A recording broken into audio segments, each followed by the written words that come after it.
AIMIM के प्रदेश अध्यक्ष शौकत अली मेरे साथ हैं। शौकत साहब लगातार यूपी दौरे, यूपी में लगातार कार्यक्रम कर रहे हैं, किस तरीके का पूरे प्रदेश में रेस्पॉन्स मिल रहा है? देखिए, उत्तर प्रदेश में आप तो जानते ही हैं शारिक भाई कि हम लोग पूरे उत्तर प्रदेश में लगातार छोटे बड़े प्रोग्राम्स, समीक्षा मीटिंग। तो अभी इस बार हम लोग मंडल वाइज समीक्षा कर रहे हैं। कल हमारी सहारनपुर मंडल की थी, उसके एक दिन पहले मेरठ मंडल की थी, आज मुरादाबाद मंडल की है और कल अलीगढ़ मंडल की है। तो ये समीक्षा चल रही है और विधानसभा की तैयारी भी हम चालू कर दिए हैं और इंशाल्लाह हम लोग बहुत जल्द हमारा आवेदन भी फॉर्म भी आ जाएगा मार्केट में, जिसको भी चुनाव लड़ना है तो अपना आवेदन भी कर सकेगा इंशाल्लाह। जिस तरीके से सदस्य अभियान चल रहा है, किस तरीके से लोगों को जोड़ रहे हैं, किस तरीके से काम कर रही है पूरी टीम आपकी यूपी? देखिए, ये जो हमारा एक्टिव मेंबर का है, इसका हम लोगों का टारगेट है कि हम लोग पूरे प्रदेश से हर जिले से हम लोग अभी फिलहाल हम लोग 1000 मेंबरशिप करवा रहे हैं सिर्फ, ताकि वो एक तरीके से पार्टी के वॉलंटियर होंगे। जी जी, तो इस पे काम चल रहा है हमारे जिला अध्यक्ष के माध्यम से और हमारी प्रदेश की जो कमेटी है और जो हमारी जोन की कमेटी, इसके माध्यम से हम लोग करवा रहे हैं और माशाल्लाह बड़ी तादाद में लोग बन भी चुके हैं। महिलाओं को आरक्षण दिया जा रहा है, 33% आरक्षण को लेकर तमाम तैयारी हो गई है, क्या कुछ कहेंगे?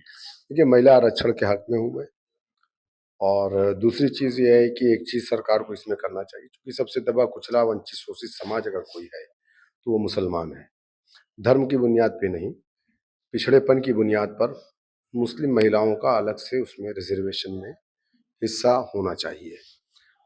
रंगनाथ मिश्रा कमीशन ने सिफारिश भी की थी इस मामले को लेकर कि मुसलमान दबा कुचला है, उसके पिछड़ेपन के कारण उसको अलग से रिजर्वेशन मिलना चाहिए। समाजवादी पार्टी ने 2012 के अपने मैनिफेस्टो में भी कहा था कि हम सत्ता में आएंगे तो 18% मुस्लिम रिजर्वेशन देंगे।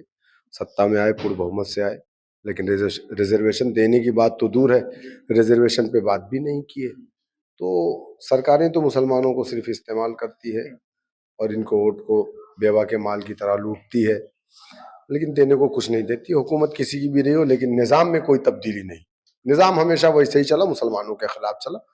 यकीनन ये जो बिल लाया जा रहा है, ये मैं इसके समर्थन में हूँ और ये महिलाओं को आरक्षण मिलना चाहिए, लेकिन मुस्लिम महिलाओं का अलग से आरक्षण होना चाहिए। जी, बात करें, उत्तर प्रदेश सरकार में मंत्री हैं गुलाबो देवी, उनके द्वारा एक बयान दिया गया है मुरादाबाद में, जिसमें ये गुलाबो देवी ये कह रही हैं कि महिलाओं से उनसे ने ये बात कही है कि महिलाएं अगर बीजेपी का साथ नहीं देंगी, मोदी जी का और योगी जी का साथ नहीं देंगे, तो उन्हें नर्क में भी जगह नहीं मिलेगी। इस तरीके का बयान क्या कुछ नजरिया? पहले बात तो ये है कि गुलाबी देवी तो ऑलरेडी नर्क में जाएंगी और इंशाल्लाह आखिरी वाली तह में जाएंगी। वो नर्क के भी कई हिस्से हैं ना, 1 2 3 4 5, तो आखिरी वाले गड्ढे में रहेंगी। वो तय करने वाली कौन है? वो ईश्वर है, वो भगवान है। जो मोदी को वोट नहीं देगा नर्क में चला जाएगा। हाँ, वो तय करेंगी। वो अपने बारे में सोचे, जिसने उनको पैदा किया है। अब वो क्या ये हमेशा रहेंगी? मरेंगी नहीं। वो जो दुनिया में पैदा होता है उसको मरना है, और नर्क स्वर्ग का फैसला वो करेंगे, ईश्वर करेगा।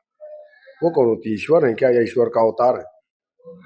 तो जिस तरीके से बात करें, परिसीमन को लेकर लगातार चर्चा चल रही है। परिसीमन में जो है लोकसभा सीटों की बात करें तो किस तरीके से आपका क्या कुछ स्टैंड इस पर पार्टी का? और ठीक है, यूपी में तो नहीं हो रहा है ना ऐसा कुछ?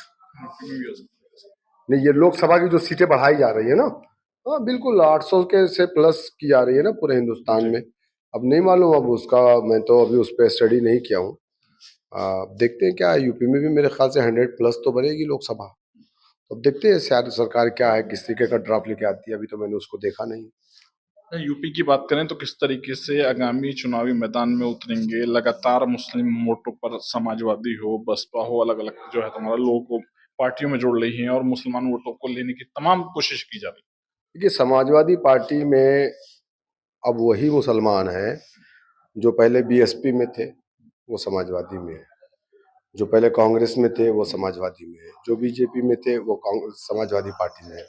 लेकिन जो यंग तबका है, नौजवान तबका है, नई जनरेशन है, 40 के नीचे वाली, ये समाजवादी में नहीं जा रही है। आप देखिए अखिलेश यादव के प्रोग्राम में या उनसे मिलने वालों की जो तादाद है, वो ये सफेद दाढ़ी वाले लोग हैं। अब जैसे नसीमुद्दीन सिद्दीकी साहब हैं, बहुजन समाज पार्टी में थे, फिर कांग्रेस में गए 10 साल, वहां इज्जत नहीं मिली, तो अब समाजवादी में इज्जत तलाश कर रहे हैं। तो ये लोग 100% भी चले जाए, 90% वो मुसलमान दे चुके हैं, अब समाजवादी पार्टी नहीं जीत करके आई। तो नसीमुद्दीन सिद्दीकी से जाने से ऐसा नहीं है कि 1% 2% वोट बढ़ जाएगा, ऐसा कुछ भी नहीं। अगर बढ़ता तो शायद नसीमुद्दीन सिद्दीकी बिजनौर से चुनाव जीत चुके होते। पंचायत चुनाव को लेकर भी तमाम तैयारियों के दावे किए जा रहे थे कि पहले पंचायत चुनाव होंगे, लेकिन अभी तक कुछ स्थिति ऐसी बनती नहीं आ रही कि विधानसभा चुनाव से पहले पंचायत चुनाव होंगे। क्या कुछ देखिए, मुझे लगता है कि सरकार की मंशा नहीं है कि पंचायत चुनाव विधानसभा इलेक्शन से पहले हो, और कहीं ना कहीं सरकार डर रही है इस बात को लेकर के, क्योंकि पंचायत इलेक्शन में जो है कैंडिडेट उम्मीदवार ज्यादा होते हैं। 20 लोग कहेंगे तो एक ही लोग को तो अधिकृत करेगी पार्टी, तो बाकी इनको डर है इस बात का कि वो नहीं सके हमारा विरोध विधानसभा में न कर दे। और बीजेपी चूंकि उत्तर प्रदेश में कमजोर होगी, इंशाल्लाह हमारी कोशिश ये है कि सत्ता में भी ना आए, तो बीजेपी डर के मारे ये चुनाव नहीं कराना चाहती, विधानसभा इलेक्शन के बाद कराना चाहती है। और इलेक्शन जिला पंचायत का या विधानसभा का कोई भी इलेक्शन हो, हम इंशाल्लाह इलेक्शन के लिए तैयार है, हमें कोई डर नहीं है इस बात का।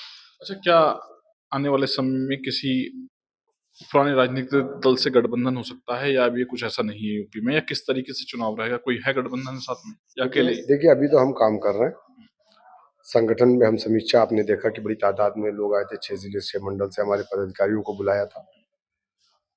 तो हम लोग तो फिलहाल सारा फोकस अपने संगठन पे कर रहे हैं। रही बात गठबंधन की, तो देखते हैं, हमारी कोशिश है कि हम लोग गठबंधन से ही चुनाव लड़ें। मेरे साथ बात करने के लिए AIMIM के प्रदेश अध्यक्ष शौकत अली थे, जिनके द्वारा तमाम जानकारी दी गई है। शारिक सिद्दीकी, TV9 मुरादाबाद। ये है सीक्रेट रेसिपी MDH का जीरा सिर्फ जल जीरा मसाला। सिप जीरा सिप MDH का जल जीरा सिप MDH का जल जीरा सिप।